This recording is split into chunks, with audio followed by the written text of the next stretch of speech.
the decision to transliterate the dialect really gives off the impression that he doesn't care about how Palestinians think about or even use their own language. It's really a colonizing attitude.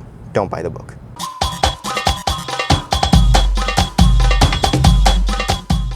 Hey everyone, ahlan wa sahlan fikum. Today we're going to touch on a bit of a controversial topic. No, not really, but sort of. We need to talk about transliteration of the Arabic language.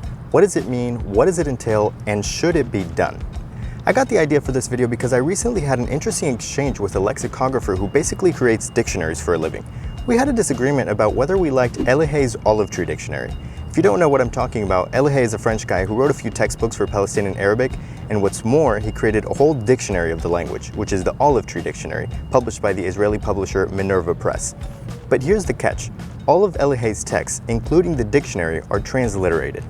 Now, the transliteration of Arabic is something I have railed against since day one of this channel. Part of my whole reasoning for making these videos was the realization that the resources that exist for Palestinian Arabic are not good pretty much because they're transliterated. So everything I do and all the resources that I create for this channel are in the Arabic script, from my entries on Wiktionary to the annotated transcripts to my blog posts on Patreon to the graphics for the videos themselves. In fact, when I started talking to my friend the lexicographer, I told him that after starting to create Wiktionary entries for my Palestinian Arabic spreadsheet, it actually occurred to me that I could even compile a mini dictionary of my own, an anti-olive tree dictionary that would totally be not transliterated. Well, my friend the lexicographer had a much different perspective. In his view, the Arabic script is actually not suited for writing Palestinian Arabic or Arabic dialects in general. For him, it all comes down to pronunciation. For example, usually we say that Arabic has 3 vowels, A, I, and U. Each of these has a long version and a short version, both of which are represented by the script. However, Palestinian Arabic and many other dialects have many more vowels than that. For example, Beit and Sod clearly make long E and O sounds, while you can hear a short E in Fihm and a short O in Oktub. Likewise, the A in Fahim doesn't sound the same as the A in Adir, not to mention that words that are spelled with Qaf are actually pronounced in different ways depending on the accent. That's why my friend the lexicographer thinks that creating learning materials in the Arabic script is misguided and actually unhelpful for learners, because they won't be able to figure out how to pronounce anything correctly. Obviously, my friend the lexicographer makes a perfectly sound point. I absolutely agree that the Arabic script has a moderate degree of ambiguity with regards to pronunciation in the dialect, especially when short vowels aren't written, which is most of the time. However, this ambiguity as to how to read and pronounce a written word, which is called orthographic depth, is not unique to Arabic. In the ideal world of my friend the lexicographer, languages would be written in shallow orthographic systems. A completely shallow system, which is virtually non-existent, would be completely phonemic. So every letter represents exactly one sound, and every sound is represented by exactly one letter. No ambiguity. Spanish has a very shallow orthography, which is why football and baseball in Spanish are written as fútbol and béisbol. You write everything exactly as it sounds. But many languages have deep orthographies, where the spelling of a word doesn't necessarily correlate with its pronunciation. English is a perfect example. 8 and 8 are pronounced the same, while read and read are different. As for Arabic, Standard Arabic has a pretty shallow orthographic system. In fact, the main source of ambiguity is in the vowels. But even then, it's mostly when writing, not when reading. For example, clearly hadha, mara, and masha are all read with an A sound, despite the fact that the sound is written differently. But if I told you to write an unfamiliar word, let's say bukra, you may not know how to represent that A sound, whether it's an alif or tamarbuta and so on. In fact, it's due to this ambiguity that bukra, meaning tomorrow in the dialect, is spelled both ways. But these are clearly minor issues, and the orthography of Standard Arabic is overall quite shallow. What my friend the lexicographer was trying to point out, though, is that the situation of the dialects is very different. He's trying to say that the orthographic depth of Palestinian Arabic is, well, really deep. It's not necessarily a problem when writing because there's no standardization, so you can't really misspell anything, as you can see with the multiple spellings of bukra. The ambiguity, he says, is mainly an issue when reading and therefore pronouncing. That's why he thinks the solution is to completely transliterate Palestinian Arabic, so there's no ambiguity for learners with regards to pronunciation.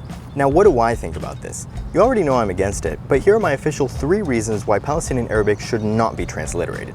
Reason number 1. First of all, what my friend the lexicographer says about pronunciation is true, and I agree that it's important for learners to have a reference for pronunciation. But we're acting as though transliterating everything instead of using the Arabic script is the only way to do this, when it's not.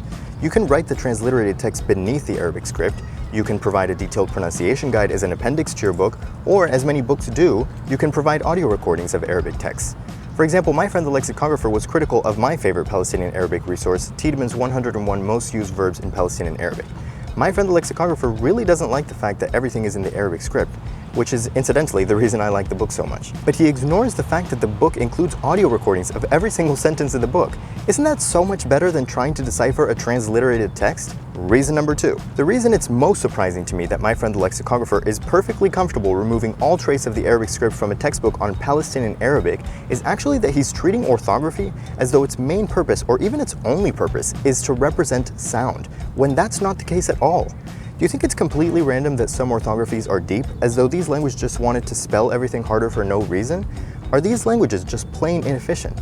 Far, far from it. In many languages with apparently difficult orthographies, the spelling of words conveys other things, such as the meaning and origin of words. Sure, a non-native speaker may find it initially difficult to correctly pronounce sign versus signature, but the retention of the spelling of sign makes the relationship between these words obvious, whereas if you transliterated English, you might reduce ambiguity regarding pronunciation, but the trade-off is that the meaning and etymology of these words would be further obscured. Now, the orthography of Arabic, even in the dialect, is not that deep, but still, there are various ways in which the transliteration of Arabic obscures important information conveyed by the Arabic script. We can actually see this through the real example of the Maltese language, which is essentially an Arabic dialect that became isolated and evolved down its own path and is now written in the Latin script. Take the word mara in Maltese, meaning woman or wife. What if I asked you to say Gino's wife? And remember, the grammar is exactly the same as Arabic. Well, if you tried to say mara Gino, that would be wrong. If you didn't know Arabic, you would be confused as to why. But because you know Arabic and you know that mara is the same word as mara, tamarbuta, so you know that the correct form is mart Gino in Arabic and in Maltese.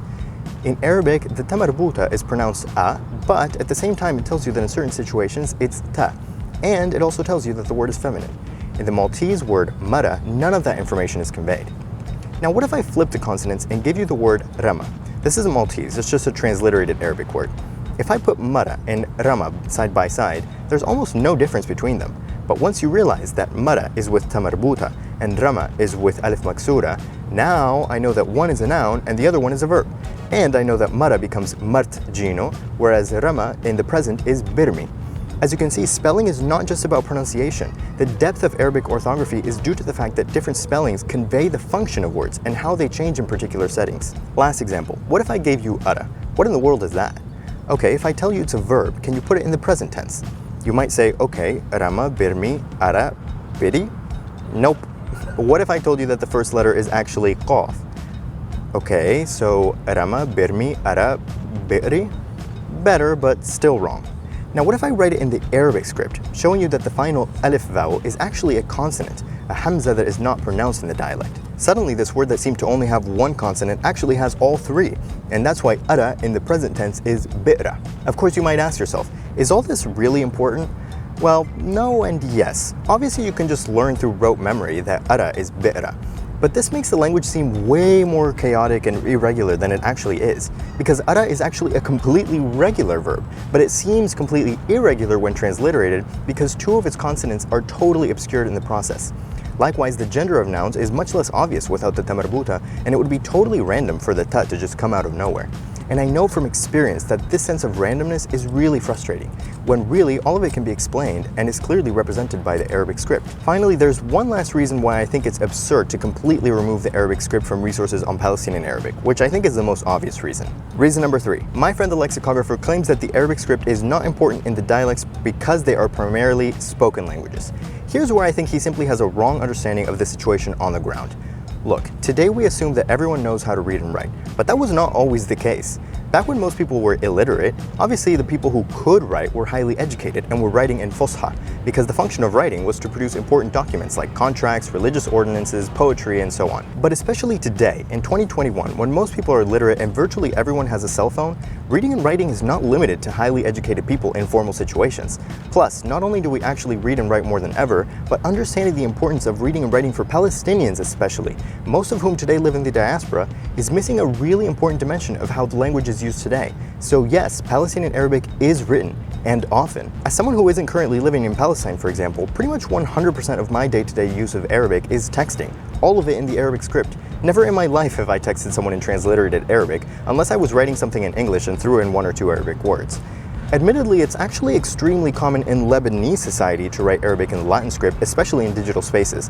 But Lebanon is not Palestine, and I've met plenty of Palestinians who can't even read the Latin script. So saying that people learning Palestinian Arabic don't need to learn the Arabic script because it's a spoken language and so on is absurd in my humble opinion. Because realistically, writing Palestinian Arabic is an important skill, and writing Palestinian Arabic in the Arabic script is just as important. Because I guarantee you that even if you try to write in the Latin script, what you'll get in return is most likely going to look very confusing and completely different from how a textbook would transliterate a word.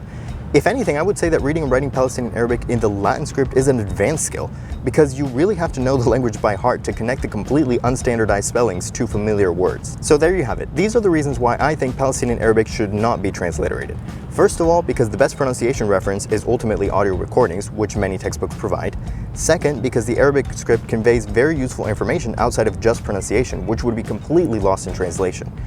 Third, because writing in the Arabic script is actually a fundamental skill, and not learning it will severely limit the context in which you can use the language, not to mention it will block you entirely from progressing into standard Arabic if that were of interest to you. However, I have one more thing to say about this issue which is really important, but it's not so much about learning Arabic as it is about transliteration in the context of language description and documentation, which in some ways is what I do, and is definitely what my friend the lexicographer does.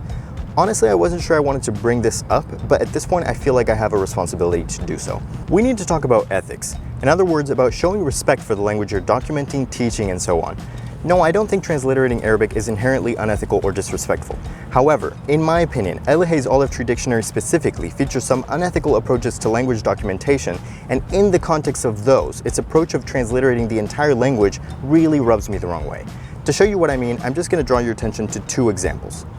First, not only are all the entries in the dictionary transliterated, but every individual word is alphabetized strictly according to the Latin script.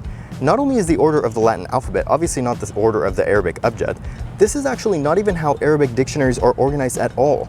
Arabic dictionaries are structured for Arabic, so they're organized around the fact that many different looking words share a common root that gives these words their meaning.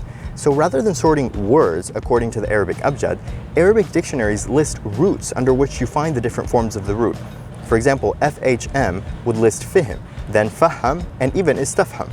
In Elihay's dictionary though, faham comes first because it's spelled F-A in the Latin script, then it's followed by the completely unrelated fahas, which also starts with F-A, and then fihim only comes way later, under words starting with F-I, let alone istafham, which outrageously is listed under A.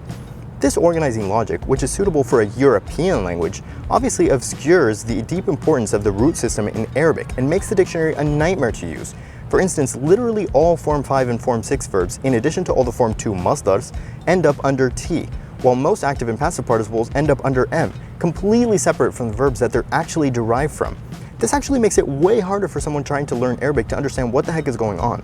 Not to mention that it's honestly unethical to so totally disregard the organizing logics of the language you're supposedly documenting, as if these were unimportant, or worse, as if the organizing logics of European languages were somehow universal, and not just better for European languages, but for all languages. Secondly, the dictionary provides a thorough appendix of verb conjugation charts, but its way of categorizing verbs completely throws out the window the categories through which Arabic speakers have understood their language for over 1,000 years.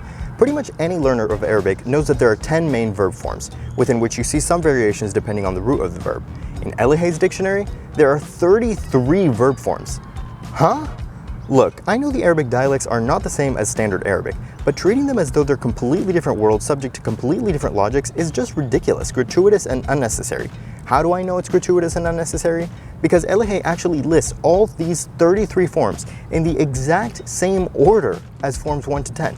So if you're just going to order them exactly as they were, then what is the point of listing the variations of Form 8 as Forms 25, 26, 27, and 28, other than to arbitrarily interrupt the esteemed philological traditions of Arabic overall? Seriously, what is this contributing? Because I cannot think of a single reason to do this other than to show your complete indifference and disdain towards native ways of understanding and knowing the language.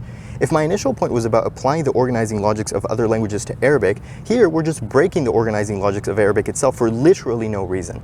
Now you can see, in the context of how Elihay went about this entire project and how he thinks about the language, the decision to transliterate the dialect really gives off the impression that he doesn't care about how Palestinians think about or even use their own language, because Elihay simply presupposes that his way is superior. It's really a colonizing attitude, and that's all I have to say about that. Don't buy the book. اهلا حبايبي وشكرا للجماعة اللي بيحضروا القناة. اذا بدكم تكملوا تشوفوا هالفيديوز اعملوا سبسكرايب، واذا شفتوني مؤخرا تفضلوا روحوا شوفوا الفيديوز الماضية بالبلاي ليست، وتذكروا اني عملت مصادر لتعلم اللهجة الفلسطينية تقدروا تلاقوها بالموقع تبعي اللي مكتوب تحت بالديسكريبشن، ونشوفكم المرة الجاية.